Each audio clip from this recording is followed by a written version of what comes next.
Hola Luciano, buen día. Sí, estamos preparando una jornada que es un precongreso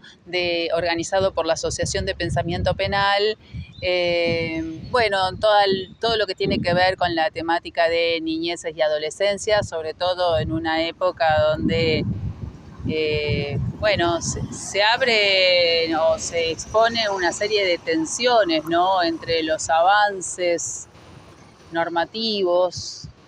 que se fueron alcanzando en toda la segunda mitad del siglo XX frente a las nuevas manifestaciones legislativas, particularmente la sanción de la ley 27.801, ¿no?,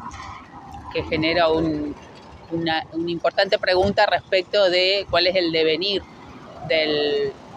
derecho de infancias y adolescencias. Perfecto. Bueno, usted va a participar de un panel que se llama Nombrar, Estigmatizar y Bajar la Edad de Punibilidad. ¿Son eslabones de una misma cadena estas cosas?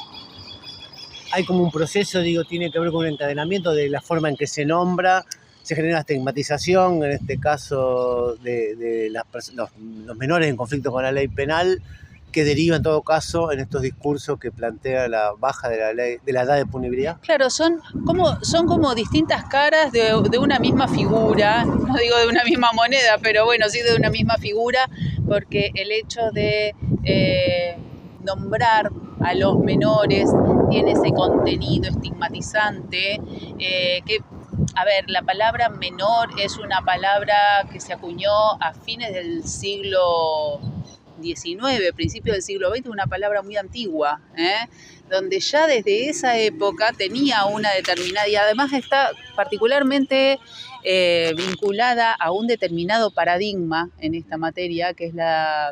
el paradigma de la situación irregular, donde el menor es asociado a la idea del otro peligroso, el otro al que hay que neutralizar.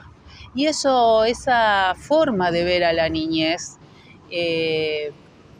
sobrevivió o pervivió durante gran parte de nuestra historia política, no solamente de Argentina, sino del mundo. Entonces, efectivamente, esa forma de ver a la niñez como el otro peligroso justamente decanta en estos proyectos legislativos o en estas leyes donde efectivamente se baja la edad de responsabilidad penal, que además son leyes, como esta actual, llenas de eufemismos, porque esa es otra de las características de este paradigma. Estos eufemismos donde se habla de institucionalizar, se habla de granjas, se habla de centros de admisión, se habla de centros de rehabilitación, que parece que en el imaginario parecería que son lugares ideales, ¿no? Pero precisamente son eufemismos, es decir, encubren otra realidad. Y también se construye en la discusión pública categorías como si cometen delito de adulto tienen que tener el tratamiento penal o un castigo de adulto, ¿no? Claramente, usted sabe que el mismo tratamiento penal de adultos justamente es lo que dio origen al nacimiento del derecho de menores, porque precisamente, el primer tribunal de menores del mundo, que fue en 1899 en Illinois, en Chicago,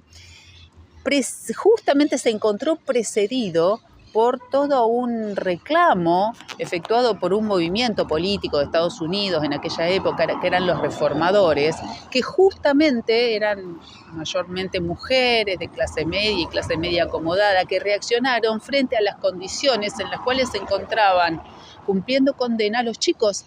que precisamente estaban en cárceles